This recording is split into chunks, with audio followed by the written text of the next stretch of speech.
এই মুহূর্তে আমরা দেখছি পুলিশ এবং শিক্ষার্থীরা কিন্তু একেবারে সংঘর্ষে জড়িয়ে পড়েছেন। পরিস্থিতি কিন্তু একেবারে কিন্তু ভয়াবহ আকার ধারণ করেছে। আমরা দেখছি শেখ হাসিনার মতো কপাল পড়তে যাচ্ছে ডক্টর ইউনূসেরও। দুপুরের পর ইউনূসের বাসভবন যমুনা ঘেরাও এবং ভাঙচুর করলো শিক্ষার্থীরা। উত্তল শাহবাগ ডক্টর ইউনূসের ডেডলাইন ঘোষণা করলো শিক্ষার্থীরা।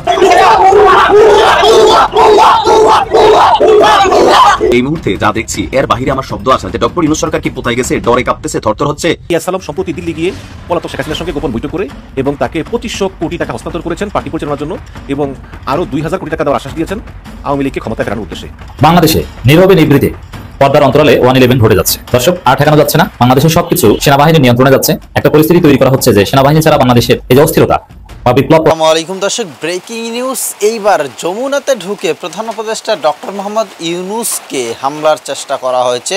ডক্টর মোহাম্মদ ইউনূসকে আলটিমেটাম দেওয়া হয়েছে। তারা বলছিল, শিক্ষার্থীরা বলছিল, শেখ হাসিনা তো বাংলাদেশ থেকে পালাতে পেরেছে, ডক্টর ইউনূস তিনি পালানোরও সময় পাবেন না।